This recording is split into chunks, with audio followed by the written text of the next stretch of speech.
Call this meeting to order. Hello, everyone. This is the regular meeting at 5 o'clock, July 2, 2013. At this point in time, first thing on the agenda before we go any further is to have the city manager, Doug Robertson, to give a presentation or announcement. Yes, thank you, Mr. Mayor. It's actually something that we didn't put on the agenda, something that we have kind of gotten away from a little bit, the Employee of the Month. We're looking at maybe trying to come up with a more creative way to honor our excellent employees. We do have kind of a special award that I have taken the liberty to award, and that is the Employee of the Year. We have a manager in our code enforcement division, George Duran, who has obtained and overseen literally millions of dollars in grants, helping clean up the city of tires, trash, weeds, abandoned buildings, any number of things, even going so far as working with the building division to board up homes using city staff when it's necessary to do so. He's been proactive in countless numbers of cases, meaning that you all and I hear less of them, simply because he takes care of getting that job done, and he does an excellent job at it. That alone is reason enough. But in addition to that, about 2 years ago now, he took over management of business license with no change in pay other than a pat on the back and a job well done. Thank you, George. But he also is in the process of updating that system entirely, and he's currently developing plans to go from what was a very difficult to manage complaint-based system, where the public would routinely ask, well, why aren't you doing this and why aren't you doing that? And he very deftly would answer them that, well, we base everything on complaints because that's the direction we have from the council, even though a lot of the public wanted something more proactive. So after several years of dealing with that, now this council has decided to be more proactive, and I'm looking forward to the next year as he implements those changes as well. All the while, he is a family man, leads his family at home, and also, by the way, in his spare time, which I'm not sure where it came from, but in his spare time, he went out and got a bachelor's degree in public administration and just graduated this spring. So, George Duran, if you would join me down here, I'd like to shake your hand and give you an award.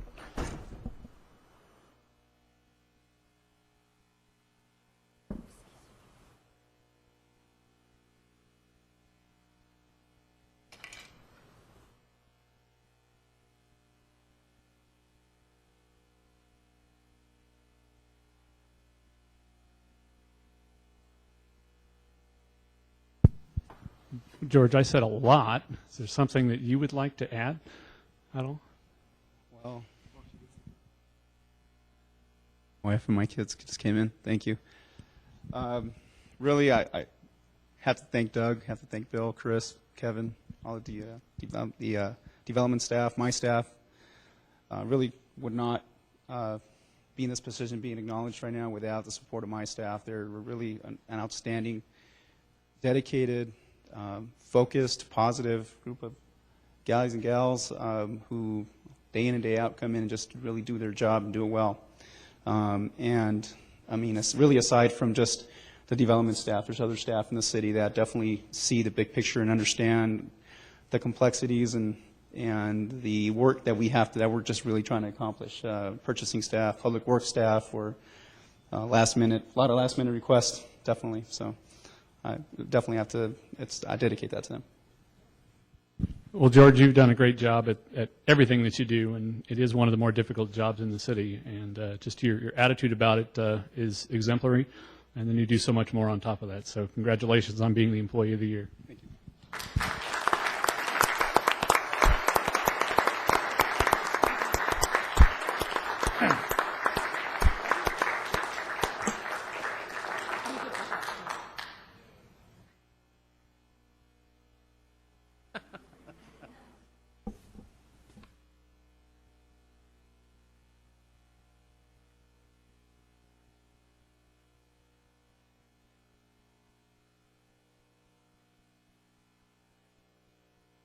Congratulations. Yeah.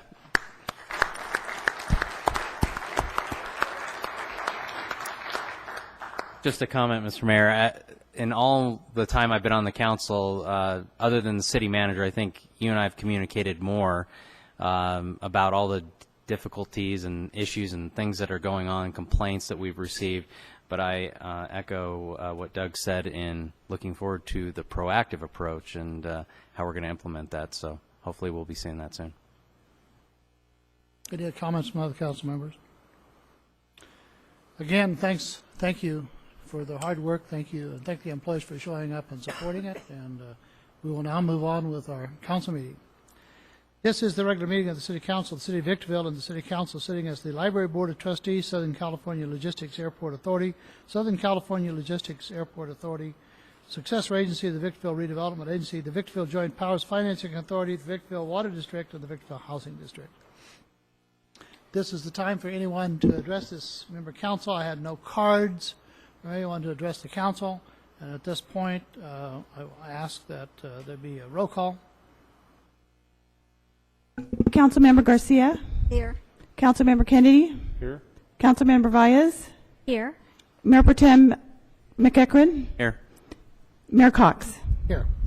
Mr. City Attorney, do we have items for closed session? Thank you, Mayor Cox. There are 6 items on this evening's agenda. The first 2, one is for the Airport Authority and the other for the City Council, are related. They are both existing litigation pursuant to Government Code 54956.9 D1. And the parties, it's the SEC versus City of Victorville litigation. It's more fully set forth on the agenda. Items C and D are both anticipated litigation. The first is pursuant to Government Code 54956.9 D4. And the second is with respect to Government Code 54956.9 D2. The fifth item is real property negotiations pursuant to Government Code 54956.8. This pertains to property at Southern California, just north of Southern California Logistics Airport. The negotiating parties are Inland Energy and Doug Robertson, and the parcel numbers are all listed on the agenda.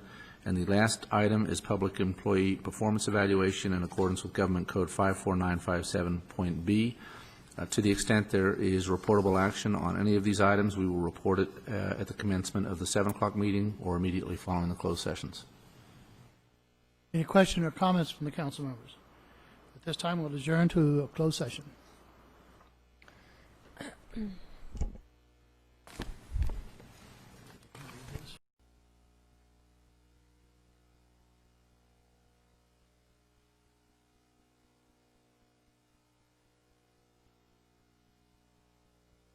A little late, folks. A busy evening.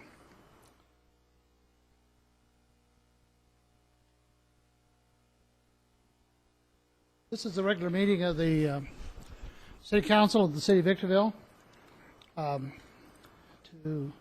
We just came out of closed session. I'd already announced that this is the regular meeting of the City Council sitting as the Library Board of Trustees, Southern California Logistics Rail Authority, Southern California Logistics Airport Authority, successor agency to the Victorville Redevelopment Agency, the Victorville Joint Powers Financing Authority, Victorville Water District, and the Victorville Housing Trust. We were in executive session. We have come back into the regular session.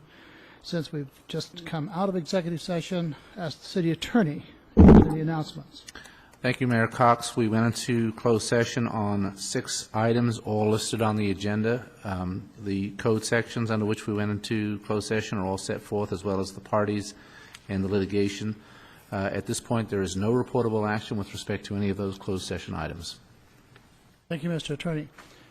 The next 2 items that we will take that come to this City Council is the invocation and the Pledge of Allegiance. I would ask that Pastor George Beardsley, and George, I haven't seen you in such a long time. I walked right by you, but if you will come up, Pastor Beardsley from the High Desert Church, and then remain standing for the Pledge of Allegiance for our Police Chief, Sam Lucia. Thank you, Mr. Mayor. Let's pray. Our gracious Heavenly Father, we just appreciate the fact that even in your word, you ordained those who would sit in authority and govern, Lord, and we are told in your word to pray for them. And so, Lord, I would just like to offer up a prayer for our Victorville City Council members, those people who lead us, Lord, that they would be diligent, honorable, and Lord, that they would seek to serve justice, and Lord, that this would be a place that people could know that they could come to trust and appreciate those in leadership. Lord, I pray for this meeting. I pray for wisdom and all the agenda items. And Lord, again, we ask for your grace and mercy on us in your name. Amen.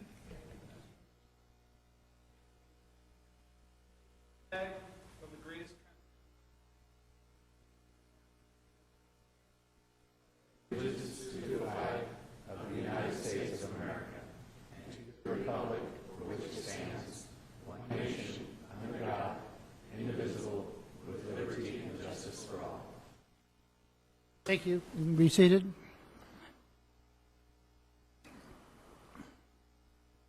I don't have on my agenda any presentations tonight. There are no presentations There tonight. are no presentations. The next item then for the city clerk to present the agenda to the city council. City Council of the City of Victorville welcomes the public's participation in tonight's meeting. Persons who wish to address the council on a specific item or on any item that does not appear on the agenda are requested to complete one of the white speaker cards located in the council chambers lobby and give it to the city clerk prior to the meeting. The mayor will call upon each individual who has submitted a speaker card. Pursuant to Government Code Section 54954.3, state law prohibits the council from addressing any issue not previously included on the agenda. The council may receive testimony and set the matter to a subsequent meeting. Comments are to be limited to 3 minutes per speaker or less, as deemed necessary by the mayor. Communications are to be addressed directly to the city council. Individual comments to staff or members of the audience are not permitted. Any individual or group who engages in disruptive conduct during the meeting will be removed from the chambers by order of the mayor. Thank you for your cooperation. All documents to be considered for approval at this meeting are before the council, and there are no revisions that have been submitted for tonight's agenda. And that's all I have, Mayor Cox. Thank you, Madam Clerk. At this time is the time for individuals to address the city council. And this is for items that are not on the agenda or items that are on the agenda. I take the cards as they're presented, and I'm going to explain once again that if you address the city council on items not on the agenda, we limit that to 3 minutes, and the reasoning is we can't discuss it, we can't engage in dialogue, and we can't invite the audience to be a participant in that because the general public is not aware that it was going to be discussed.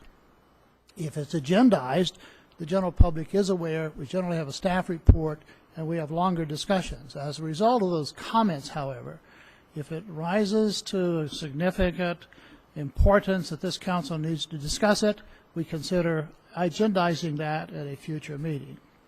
So I'm going to, at this point in time, ask individuals who would like to come forward. And the first card I have is Dorothy Miller, who wants to testify on agenda item number 3 and 12.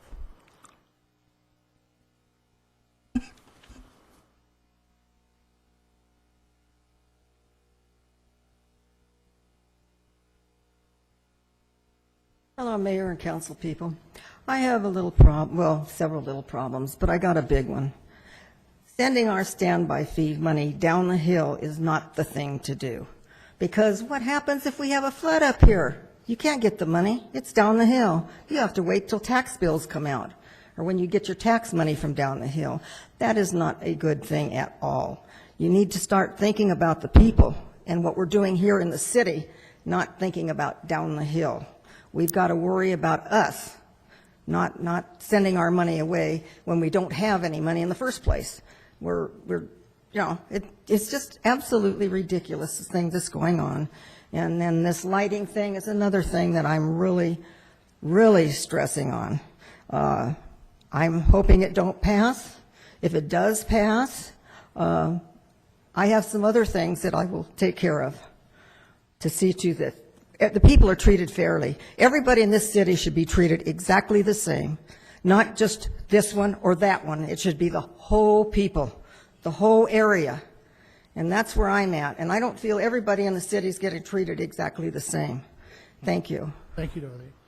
Dorothy Miller was also speaking on agenda item number 12, and when agenda item 12 comes up, we'll be discussing that again. Next individual, Curtis Green. Curtis, welcome.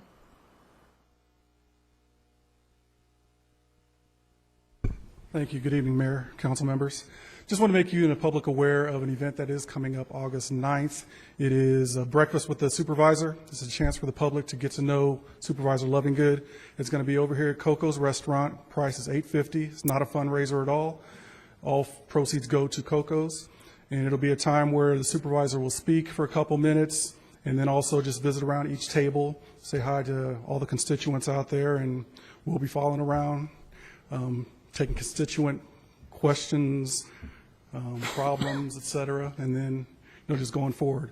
But Supervisor Lovingood has been a figure of this community for a long time now, both in the private sector and now in the public sector, and he still wants to reach out and see the people all in the community. So August 9th, 7:30 to 9 o'clock at Coco's, $8.50. August 9, 7:30?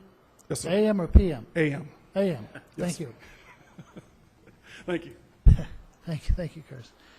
The next card is Peter Allen.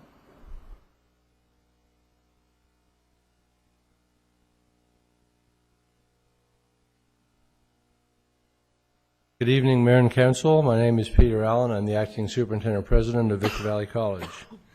I'm here to let the people of Victorville know and the Council that Victor Valley College remains fully accredited. There's been a lot of information in the newspaper and editorial comments made about the state of Victor Valley College accreditation. There's nothing to worry about. Students who attend Victor Valley College will find that their courses are fully transferable to four-year universities and that they can get jobs in the community. Victor Valley College graduated 1,100 students in June with both degrees and certificates, and about 700 full-time equivalent students are currently attending summer school at Victor Valley College. We have approximately 19,000 students attending Victor Valley College during any given year, most recent years. And as you probably know, we have quite a few classes that are full, and we have students on the wait list. The Victor Valley College Foundation is working hard to generate funds to try to alleviate that problem and accommodate more students in classes for the fall. I just want everyone in Victorville and Apple Valley and Hesperia to know that Victor Valley College is the best bet for high school students. We have put together a program, a bridge program with the high school students, and we welcome high school students at Victor Valley College. It's the best opportunity for them to get a further education and prepare themselves for four-year university. I'd be happy to come back with a more detailed presentation if you'd like to agendize it at some future date. Thank you very much. Thank you, Mr. Allen. If you believe this needs to be agendized for a discussion, let us know. This college is extremely important to the Victor Valley and all the cities in the Victor Valley and all the citizens that are here. Thank you, Peter. The next card in the order that I received them is Mr. Joe Vail.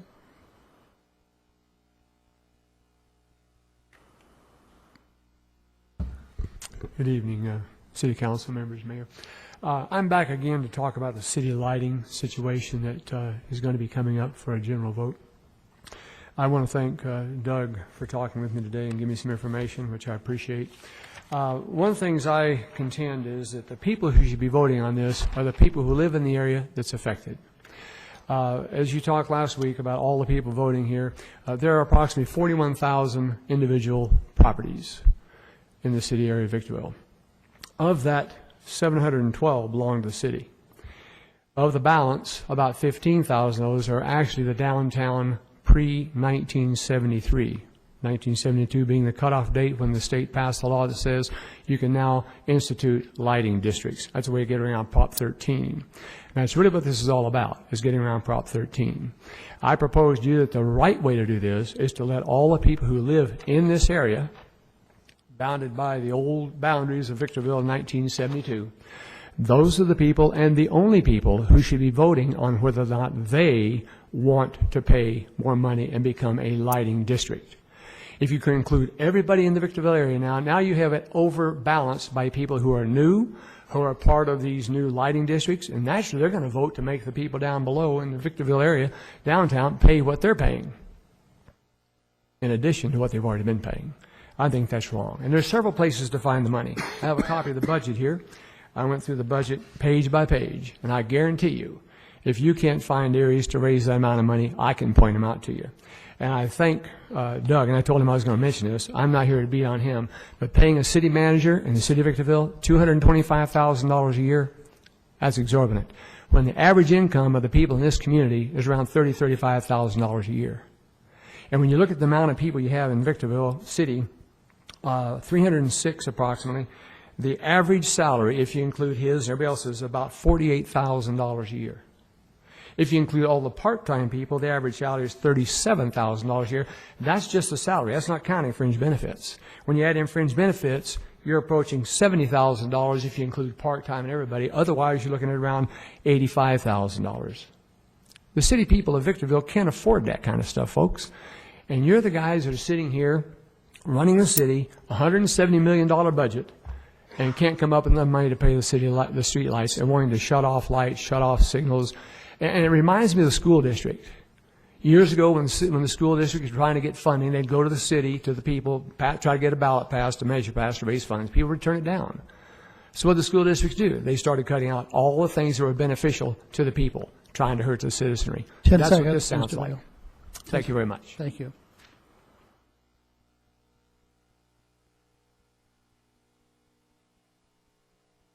The next card that I have is Yvonne, Mashik?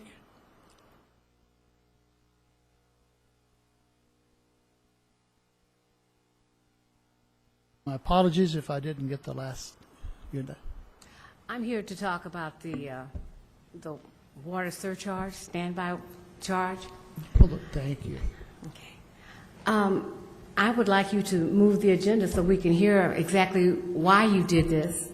I think that the people of Victorville should be notified, explained why you want to do this, and why are we sending money to San Bernardino County? I don't understand that. So I'd like you to move the agenda so we can really hear exactly why you want to do this. Thank you. Thank you. Doug, city manager, is the water standby charges on the agenda tonight? No, that was the last meeting we discussed that, and ultimately it was approved by the council. Regarding why monies would go to San Bernardino County, anything that's on the tax rolls is collected by the tax collector of the county and then forwarded back to the city. So the street lighting, which is being discussed, is that going on the tax rolls? If it's approved, it would ultimately go on the tax rolls. Is the water standby fees going on the tax bill?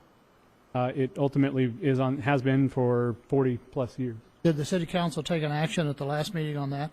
Yes. So that's, okay. So that's what I thought it said. Excuse me, then why did you send out notices that you were going to have the hearing tonight at 7 o'clock?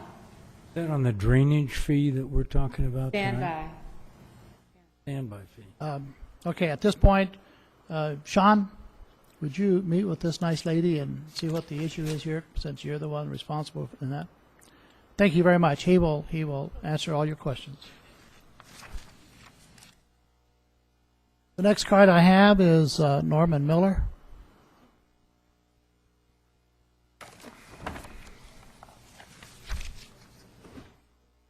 Oh, I'm sorry, it's on 12. And so at item 12, we will be calling on you. I received one more, Charles Colorini, but that's item 12 also. So I have no more cards at this time. So we will move on with the agenda, and thank you very much. Item number 4. Oh, I'm sorry. I think you called my name, Colorini. But you had marked you want to speak on item number 12? Yeah, the one, let's see, yeah, the storm drainage charge is going to the tax roll. And when we get to item number 12, we will be calling on you? Okay. Okay, thank you.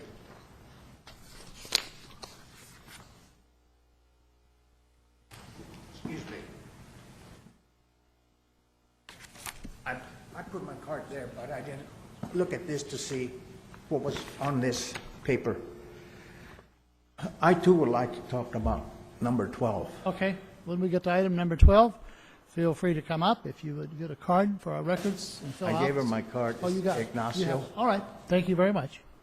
When we get to item 12, you can speak at that time. All right, thank you.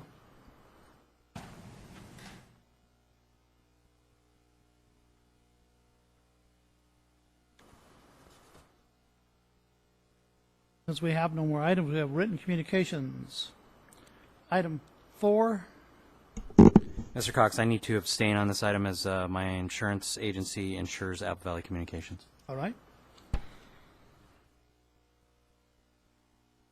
This is submitted by Sophie Smith. It's a recommendation that the honorable body approve and enter into a construction agreement, furnish, deliver, install fire alarm systems in the amount not to exceed $31,000. Enter into general service provider agreement for monitoring, maintaining, repairing fire alarm systems in the amount not to exceed $6,000. Apple Valley Systems. I noticed that you went to bid, you received RFPs, and this amount is ready to go. Exactly, if she's here or someone answering, what buildings or what activities, functions, property does this cover?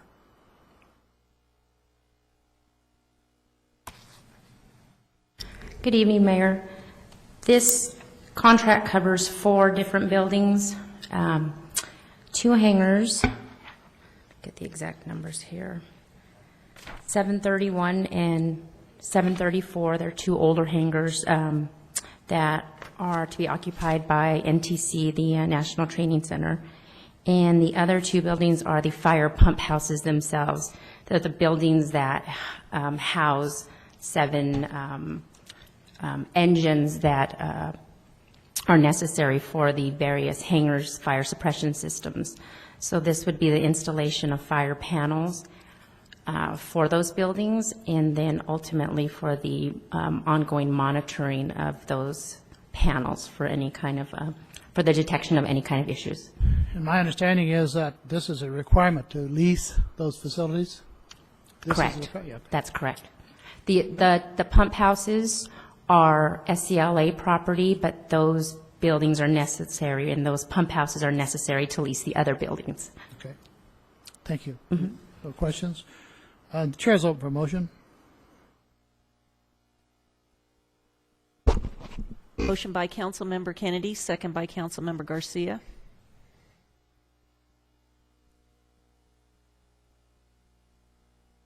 Motion carries with Mayor Pro Tem McEachron absent. Mr. McEachron is coming back in. Agenda item number 5, recommendation that the City Council approve SCLA and SCLA Board approve enter into attached Amendment 1 to the General Service Provider Agreement with VPS to provide security services for vacant properties. It's also a companion item to City Council Also 23. companion item, I'm sorry, it's, I'm sorry, what is it? Item 23. 23, okay. And 23. No questions? Chair's open for motion. Motion by Mayor Pro Tem McEachron, second by Councilmember Garcia.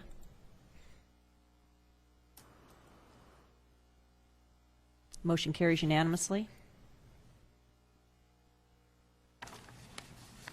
Then item number 6, Amendment 1 to Airport Security Contract. Recommendation, you have it in front of you to approve, $25,000.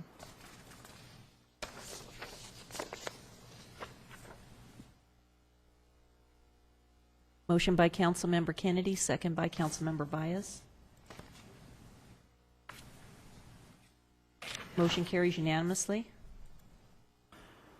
Item 7, this is for an Airport Series 1300 Striper purchase. You all have a lengthy staff write-up of the requirements, the FAA requirements for the guidance of the pilots, standard runway and taxi marketing, and this is for the piece of machinery that would do that. The recommendation is to approve this Striper for $26,575.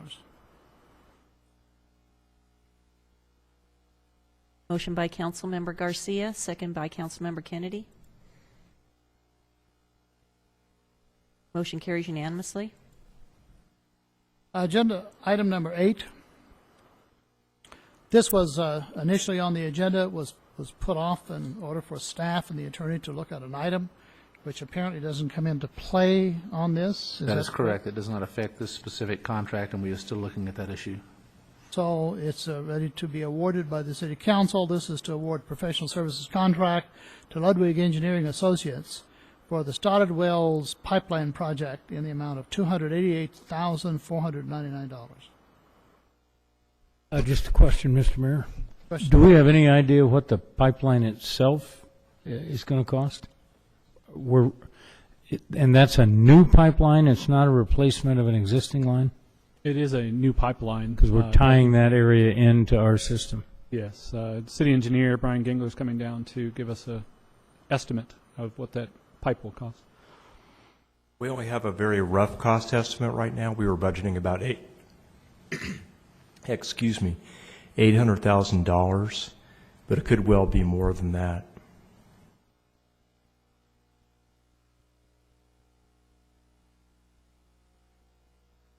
Motion by Councilmember Kennedy, second by Councilmember Valles. Motion carries unanimously. This is item 9, and we have several resolutions.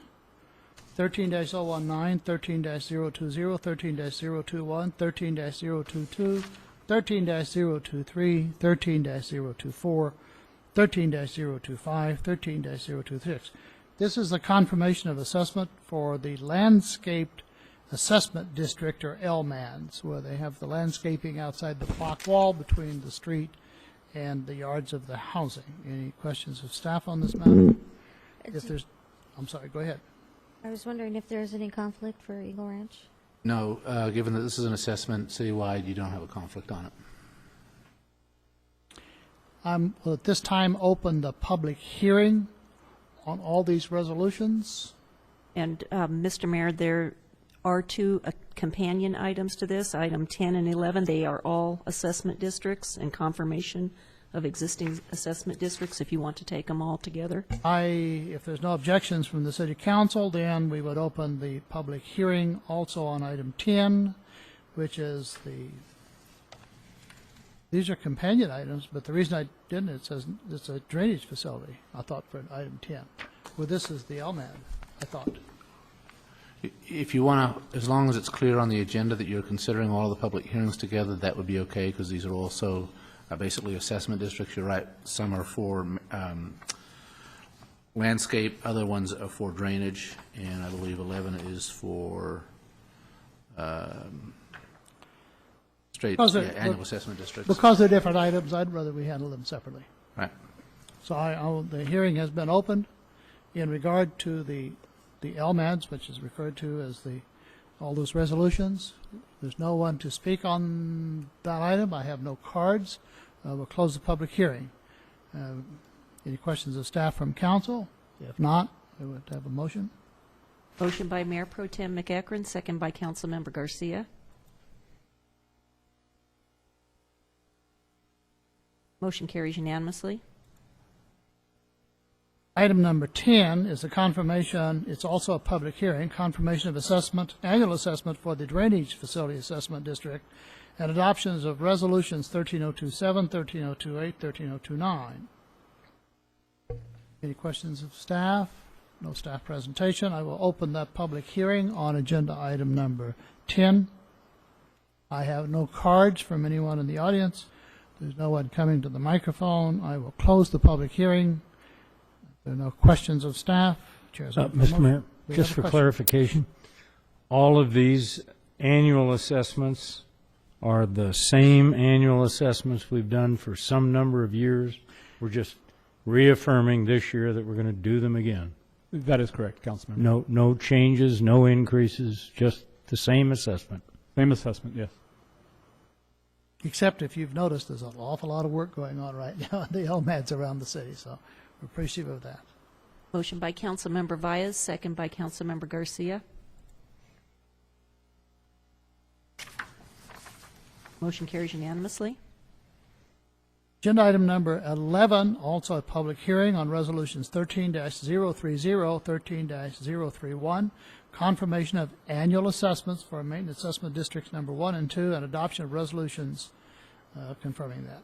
No change in cost, by the way, for the maintenance assessment district. No questions of staff. Open the public hearing. I have no cards for anyone speaking on that. No one is coming forward. I will close the public hearing. Chair is open for a motion. Motion by Councilmember Kennedy, second by Mayor Pro Tem McEachron. Motion carries unanimously. Item number 12, this is a public hearing. If there's no questions of the staff, I'm going to open the public hearing. I acknowledge that I have at least 3 cards in front of me on individuals who want to speak on agenda item number 12, Mr. Charles Colorini, Norman Miller, and Ignacio Romero. The public hearing is open. In the order that I have these, Mr. Norman Miller. Second would be Mr. Charles Colorini, and third would be Ignacio Romero. Mr. Mayor, I believe Dorothy Miller also wanted to speak on this item, although she did mention some of her comments during public comment. Yes, and I did. Mr. Mayor, council members, somewhere in the back of my mind, I don't think this is what I think it is. You've already passed the transferring of the funds to the county, I believe, right? For the storm drain fees? This item was approved probably maybe a month and a half ago, to transition from having it on the bills to actually putting it onto the tax rolls. So I guess the article in the paper was wrong or misleading or whatever. But anyway, I'd like to make a comment on that. I've heard that. Do you get any breakdown on the costs that are coming back to you on those fees? Those or any other fees that are put on the tax roll? I'm not aware that we've produced a report that would show how much has been collected versus uncollectible for this fee in particular, no. So you know how many dollars you're getting in advance? I'm not sure I understand that. We don't Okay, know? if you get, I'm just going to use a figure. If you get $48,000 a year, $4 a month, are you going to get $48,000 credit from the county? Yes, the amount of the fee is the equivalent of 12 months worth of the $4 fee. Okay. However, this item actually prorates it because that fee would continue in July and August, so it's prorated to $40 for this year. Next year it would be $48. Right, because of the short year. Right. Okay, and the county doesn't take any money away from that for their own overhead? There may be some administrative fees. I don't have specifics on that, but the staff analysis that was done showed that that was more cost effective than keeping it on the bills themselves and collecting it that way. Right. Okay, thank you. Thank you, Norman. Dorothy, did you want to speak on this item?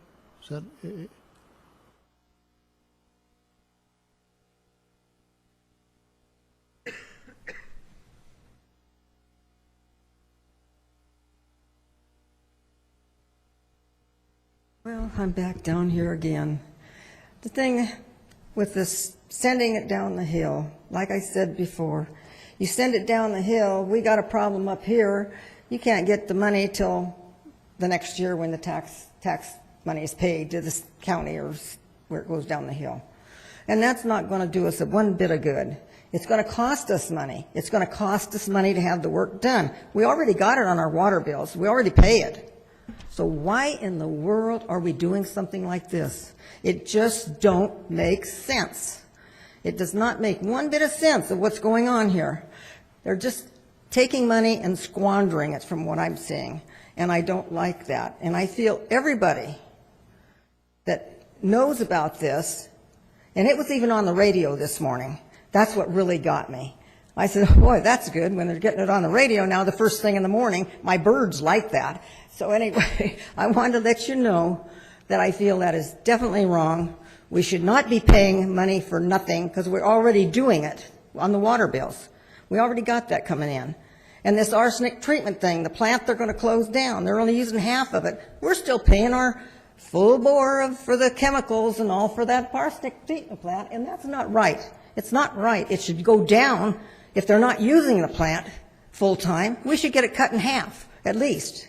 And then whenever it shuts down completely, we should get the whole arsenic treatment chemical off our bills.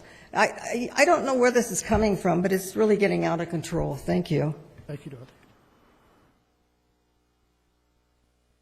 Charles Colorady.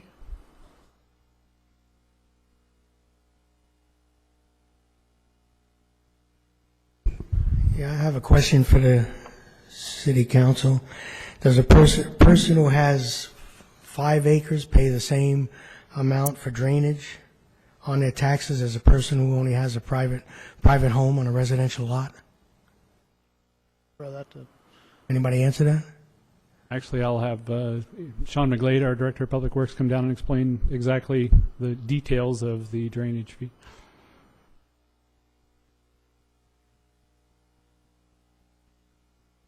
The drainage fee is $4 per improved parcel, regardless of its size. So it would be the same for every single parcel. So if it's a house on a quarter-acre lot or a house on a 5-acre lot, it's still going to be $4 a month. Correct. That's the way it was established back in the 90s. And if it's a vacant lot? They don't pay. Mr. Colorado, did that answer your question? Sounds like it's not fair, because a person that has 5 acres or 10 acres, maybe they have quite a bit of drainage that's running off into the channels and the canals and everything else. And yet a person who has a residential lot on a half acre or 3/4 of an acre, he's going to have to pay the same amount. I have 2 residences in Victorville. They're on a 50 by 90 lot. Why should I pay the same as somebody who has a home on a half acre or a quarter acre? I think you ought to look into it, and I don't think it's fair for the fella that doesn't have that big a piece of property. Thank you. Thank you, Mr. Colorado. The last card that I have, but since this is a public hearing, other individuals may speak, is Ignacio Romero.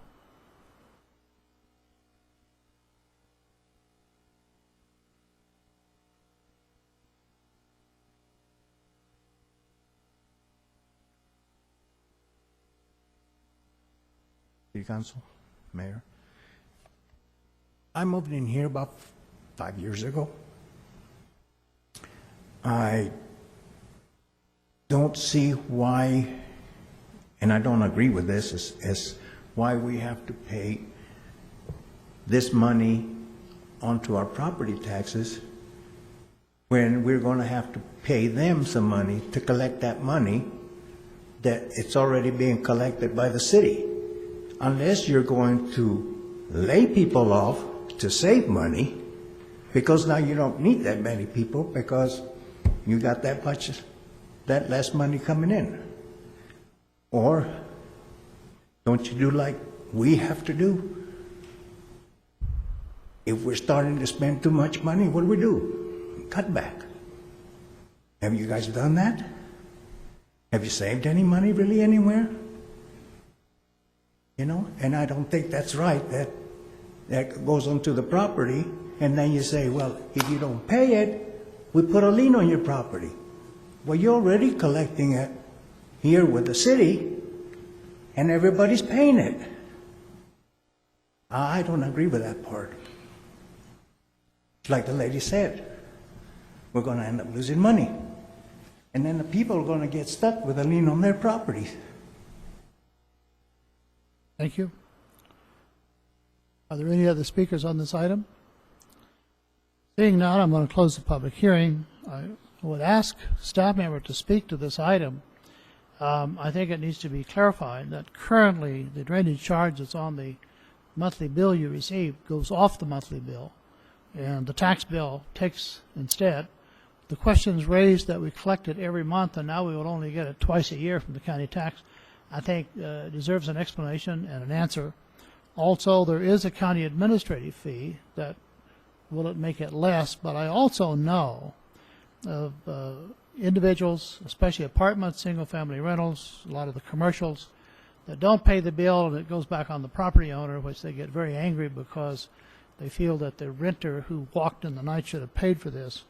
And this puts everyone on notice that it is on the property tax bill, and they need to be aware of this so that they can handle it in their rental agreements.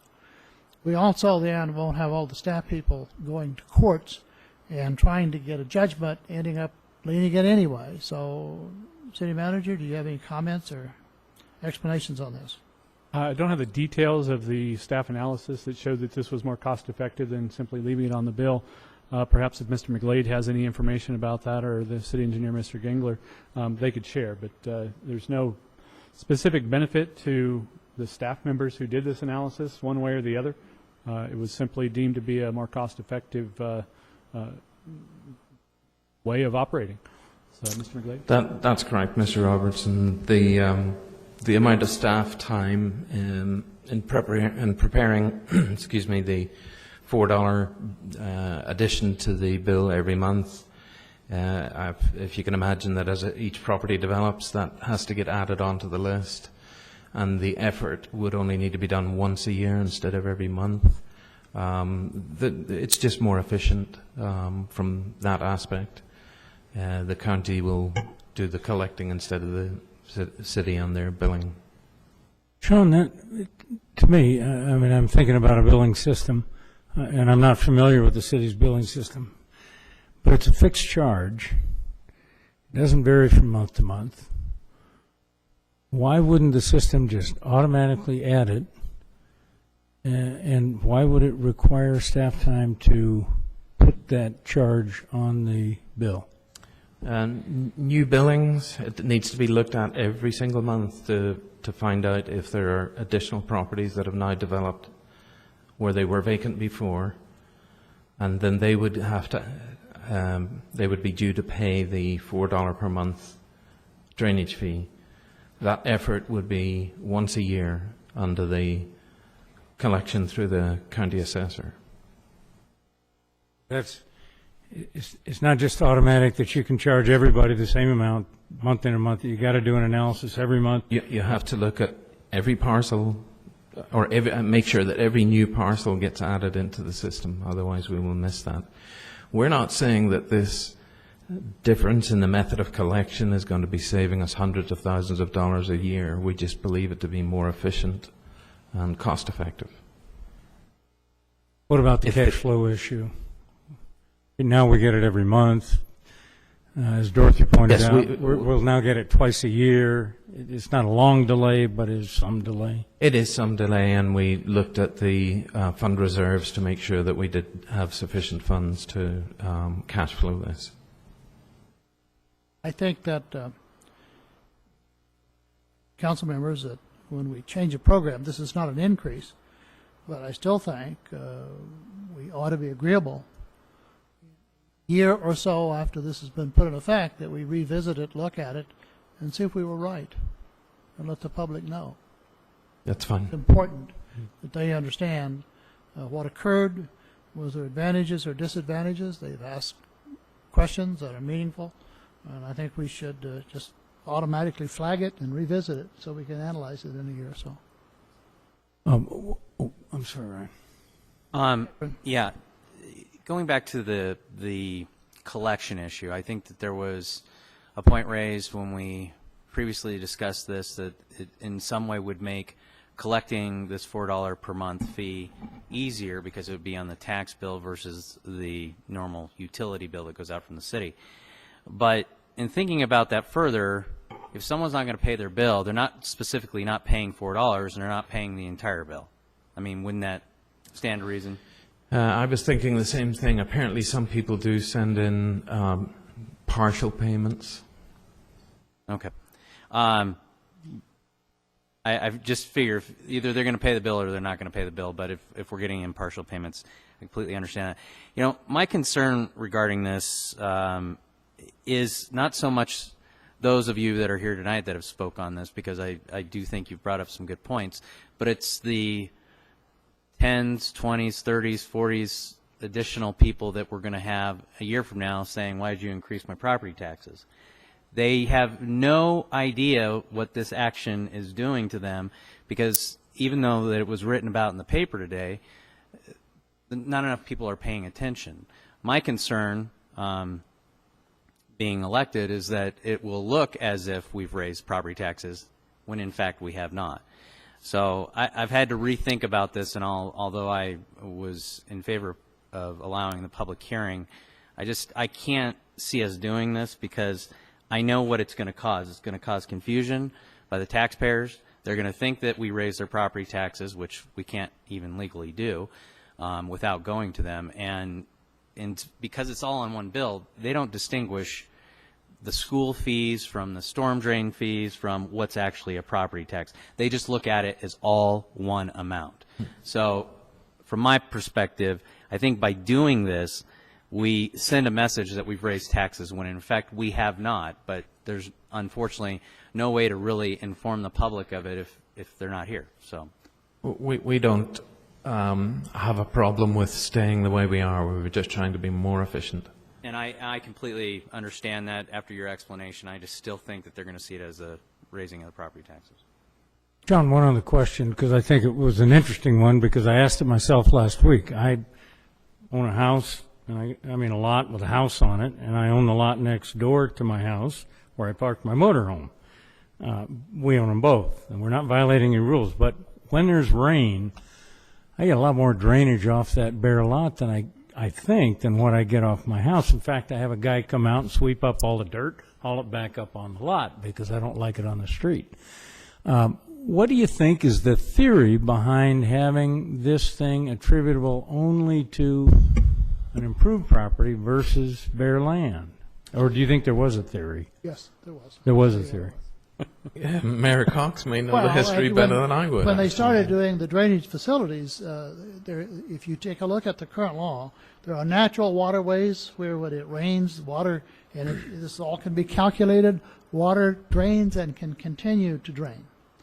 If you cover some portion of your lot up with a house patio or cement, it cannot percolate on the lot. It adds to the drainage, and that's the whole purpose of the drainage fee, is to increase the size of the drainage fees downstream to take into effect all the development that has occurred. There is the assumption made when they do those studies that if it remains vacant, it percolates at the same rate. There's no need to improve the downstream drainage courses. It's not percolating very well on the lot next to my house, but I understand. All right, Mayor said that's the theory. All right. Okay. And Councilmember, just one other thing with regard to one of the questions that was raised about why the same fee for this parcel versus that parcel when they're different sizes and things. Absent going back to the 90s when it was passed, to answer that question, the reality is at this point, based on state law as I understand it, and Andre, you can correct me if I'm wrong, but if the council were to consider changing the method in which it was calculated, that would actually have to go to an election very similar to the Street Lighting Assessment District, which I don't think anybody wants to do at this point. Be a bad time to go to. Well, I have to say, I agree with Ryan. Right, wrong, or otherwise, this is going to be perceived down the road as a property tax increase. I don't know that we'll get enough cost efficiency out of the change to make it worth that additional grief. I don't think I see it. I have to say that I agree. If it doesn't seem like the benefit outweighs the negative, so I can't see passing this tonight. Okay. In regard to, before we take a vote one way or the other, in regard to the one gentleman about cutting, the city has been through some difficult financial times, and they reduced the budget by more than half, reduced the number of personnel by more than half. So if you followed the reporting in the news media the last 2.5, 3 years, major cuts have been made in the city. So, okay, is there any further questions of the council?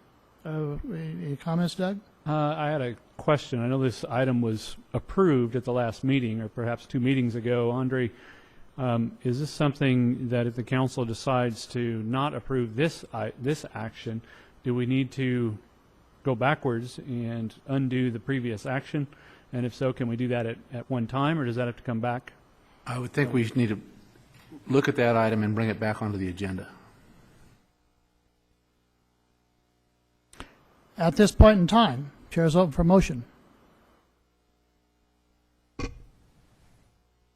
It can be a motion to approve or a motion to deny. Since the motion is to approve. Well, my motion is to deny. Okay. Oh, it's to deny it, Ron? Deny it. Okay. I'll second that. We have a motion and a second to deny. Motion by Mayor Pro Tem McEachran, second by Councilmember Kennedy.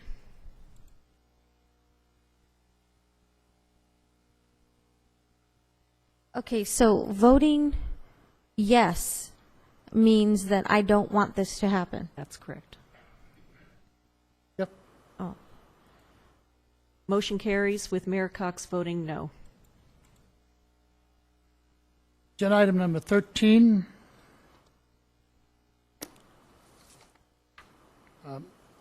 Thank you all for the discussion on that. I fight with my tenants and they won't pay me, and I end up paying it anyway, and I'd rather pay it on my tax and deduct it on my income Knew tax. there had to be a reason. Been through these fights enough. Consent calendar. This is 13A, B, C, D, E. Are there any questions, comments, questions of staff in regard to the consent calendar? If not, chair is open for motion. Motion by Mayor Pro Tem McEachran, second by Councilmember Kennedy.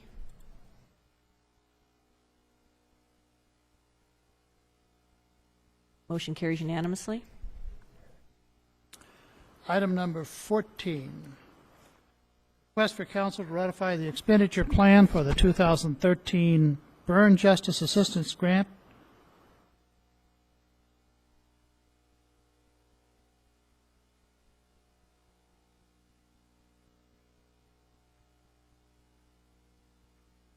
Motion by Mayor Pro Tem McEachran, second by Councilmember Garcia. Motion carries unanimously. Agenda item number 15, request to approve the annual energy facilities compliance fee to the California Energy Commission in the amount of $26,872. Motion by Councilmember Kennedy, second by Councilmember Valles. Motion carries unanimously. Agenda item number 16, request to approve amendment number 7 to the General Services Provider Standard Agreement with Astrum Utility Services in the amount of $168,000. There's no questions from staff. Chair is up for motion.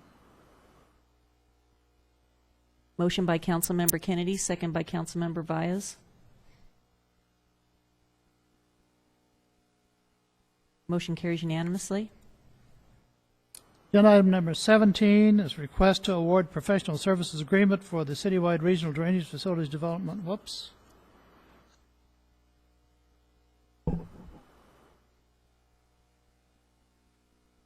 Oh, this is the impact fee study. Okay, I thought we'd handled it. We haven't. Sorry. In the amount not to exceed $92,609.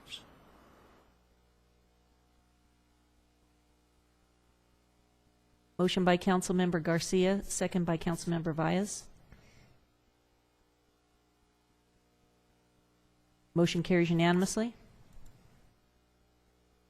Number 18, 19, and 20. We add those all together. They are different CFDs, however, as long as it's clear on the agenda that you're considering them all at the same time. These are confirming the annual special tax amounts pursuant to these 3 different CFDs. All right, since they're companion items, I'm going to read them separately, but take them at one time. Item number 18 is presentation of resolution number 13-037, confirming the annual special tax amount to be levied in the Community Facilities District 01-01 for fiscal years 2013-14. For the Community Facilities District 90-1 for fiscal years 2013-14.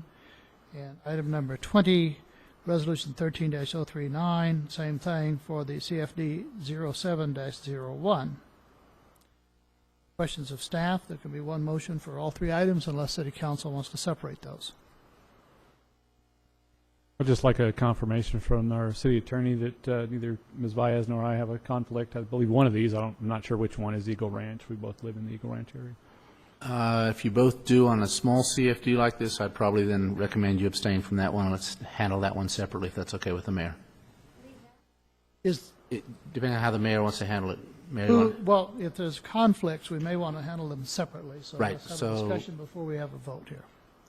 They should Is- not be involved in the discussion if they have a conflict of interest. So if you want to handle the first two items and leave the Eagle Ranch one off, that's the way I'd recommend doing it. I'm looking now, trying to figure out which one. These are just That's what I'm listed by the trying to number. I don't have the numbers memorized. If anybody in staff can come and help me out with those. Well, on agenda item number 18, this is simply known as the Western Addition, and I don't know what that involves.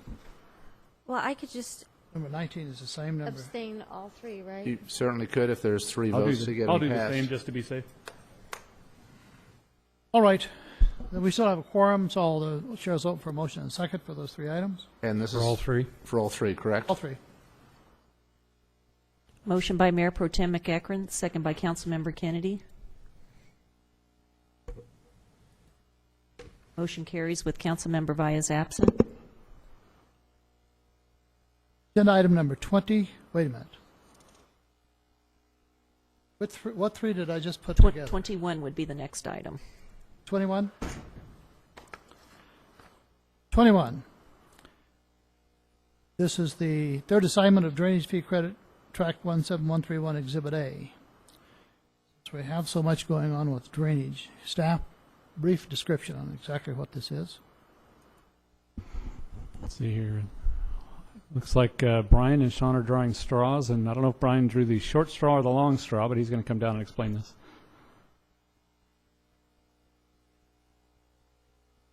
Mr. Mayor, members of the City Council, this is an assignment agreement of a reassignment, actually, of drainage fee credits for a certain tract.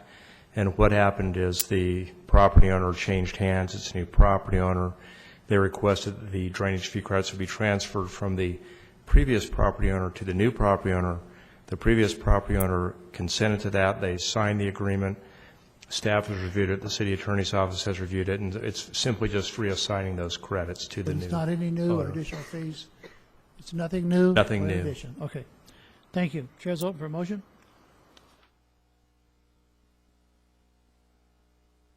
Motion by Councilmember Baez, second by Councilmember Garcia.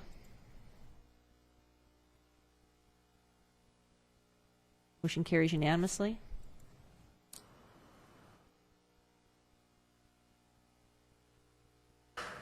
Item 22, Resolution 13-034. The questions of staff in regard to this item. Vacation of a road easement and offer of dedication for Old Mariposa Road. Motion by Mayor Pro Tem McEachron, second by Councilmember Baez. Motion carries unanimously. Item 23, did we handle that?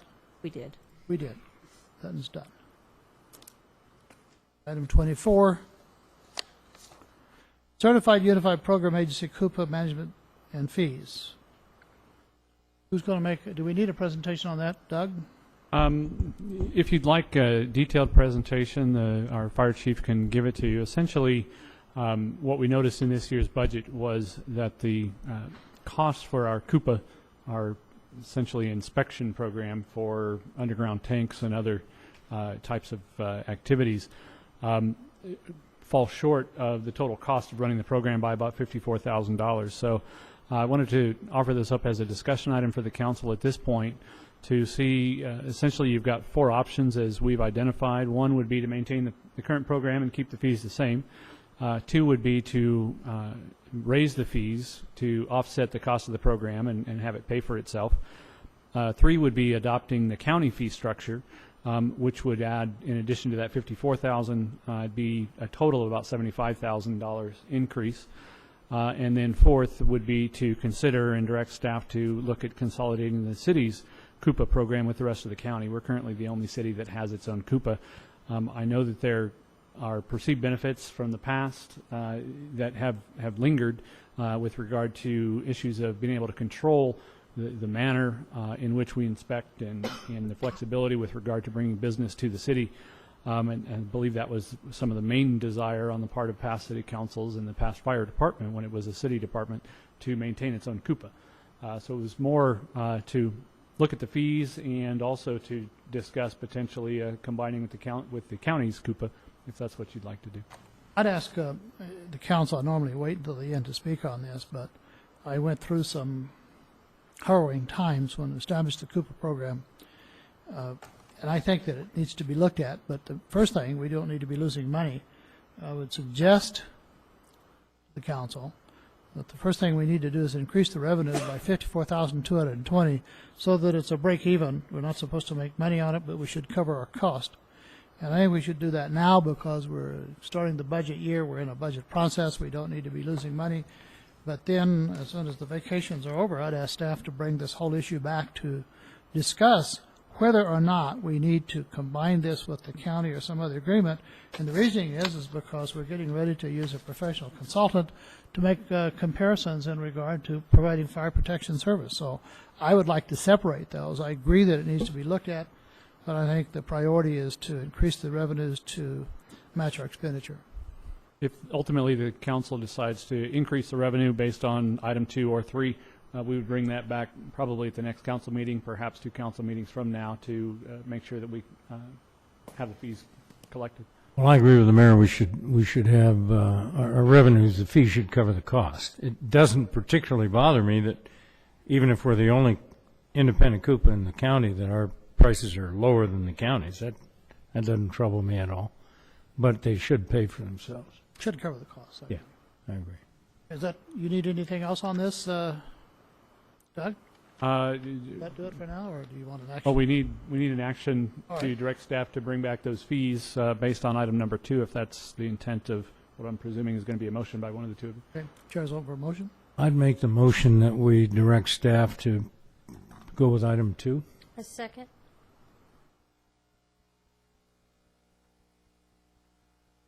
Motion by Councilmember Kennedy, second by Councilmember Baez. Motion carries unanimously. Agenda item number 25, wait a minute, it is 25, discussion of possible action regarding items for the upcoming council agenda. I don't know where we started last time, but we'll start with Mr. Kennedy. Thank you. I've never started on this, so it's my turn. Yeah, I'd like to agendize a discussion about what action we should take on a number of burned out residences that still are sitting burned out. And I'm thinking of one next door to me, but that's probably the latest one. There's one on the golf course that I've looked at for 6 or 7 years there, and I know there are others around town. And what I'm really wondering is if the neighborhood stabilization program funds could be used for that purpose. We're using it to buy houses and rehab them. Is it possible it could be used to demolish? Because I think it'll involve notifying the owners and then doing whatever we're allowed to do by law, and then leaning the property and all that stuff. So I'd just like to agendize that discussion. Okay. That looks like an item to be placed on the agenda. If staff can bring that back at the We certainly will. convenient. We very certainly early. will. We'll try to answer the NSP program as well as what code enforcement options may be available to us. Have any other items, Councilman Kennedy? Councilman Baez? None at this time. Ekron?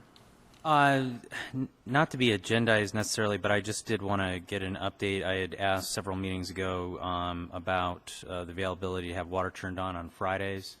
I don't know what's gone on with that, if we could get a report back. Okay. Good. That's a good question. I've been called on that. Councilmember Garcia? Doug, you have any items that you would like to place on the agenda?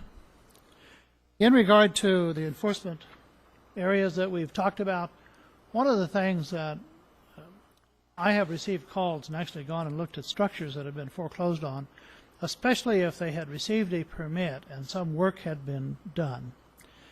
In one in particular, they decided to build a 2 or 4 car garage, I can't tell, out back.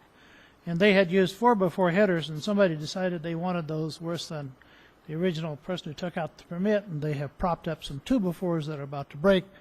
The structure looks unsafe, and I made a comment that it looks unsafe, and I was immediately told by a contractor that he can show me about 20 of those situations in the city where he believes they're really unsafe. I think since we have a new look, a new set of eyes from our individuals that's going to be doing code enforcement, go back and look at permits that have been issued maybe, or and don't go out of the way, but these are pretty obvious, or you see those, do an inspection to see if they need to be torn down also. Next item is agenda item 26. Any matters to report? We started on my right. We'll start on my left. Councilmember Garcia. Yes, I have something this time. On June 26th, I attended the Old Town Victorville Collaboration Committee meeting. The California Historical Route 66 Museum is still on target for their November 2nd, 2013 car show event that will be hosted in Old Town. It will include tours throughout the day so that people can visit the Performing Arts on B Street and the Fire Station Museum located on B Street. They are planning on having food vendors, and in addition to that, music groups performing at different locations. They encourage everyone interested to come to the meetings and to bring their friends and get involved. It does take a lot of planning and a lot of work to put on an event of this magnitude, so they need all the help they can get. I wish them success and hope they are able to accomplish their goals. If anyone is interested or needs more information, they can call Sharon Foster at Route 66 Museum, and her number is 760-951-0436. I'm sorry, 04? 36. What date is that again? The event is to take place November 2nd, 2013. Thank you very much. Staff, if we could ask the city clerk or Doug more information that we can obtain and submit that to the council members. This looks like an event that individually, certainly if we can get involved, and collectively we can wish them success and see if we can help in any way. No, that's all that I have. Mr. McEachran. Yes, it's been quite a busy week in my role as the Sandbag representative. I attended the DeVore Interchange groundbreaking on Friday. This is a $324 million project that will take approximately 3 years. Should be done in mid-2016. But is going to completely redesign how the traffic flows so that it's more favorable to the 15 rather than the 215. So it's exciting project. Also attended the City of Hesperia's Ranchero Underpass ribbon cutting on Saturday. Quite an event, quite a structure. You all should go drive underneath that thing. At a time when a train's going over you, it's an amazing thing. But it was really neat to see that there for the City of Hesperia. And then finally, glad to announce that on Friday, August 23rd, we'll be cutting the ribbon on the La Mesa Nisqually interchange. So I hope this entire council will be there for that. That's going to be quite a neat event. And, apparently, we get to drive Jim's car to cut the ribbon. Something like that. That's news to me. Yeah. I'm volunteering it. That's all. Any other items? Yeah. Thank you. Have you had any meetings of the East-West Corridor, I-15 to Lancaster, since you've been appointed to that committee? Not since the reappointment. Yeah. We had meetings prior to that, but I have not had one since. You know, Ryan, just something to add. I have a good friend who's the lead Caltrans engineer on that DeVore project. For those of you who drive that interchange very much, they're going to have a truck bypass from the 15 and from the 215. So trucks will completely bypass around to the far eastern side of that freeway, and we won't be fighting trucks in a middle lane coming from the 215 and merging and crossing and people risking their lives to move along around those trucks. It's really going to be quite a project. Yeah, and it will reconnect Route 66 from Kentwood Boulevard down to Cajon. He tells me that there are some real obstacles to that, and they may not be able to do that unless you know something. Well, they have indicated that they're going to do it, but this is the first design-build project in the state of California. So it's going to be interesting to see how that works. But yes, that is the plan. They do intend on connecting those two dots, and the Route 66 museum people were there on Friday. They want to make sure that happens. So. Thank you for your comment. Councilmember Vice. I don't have anything at this time. And I don't have anything at this time. Doug, City Clerk, City Attorney, anything to add? Nothing, sir. Not? In that case, we stand adjourned. Thank you all for attending and participating in this meeting. Thank you very much.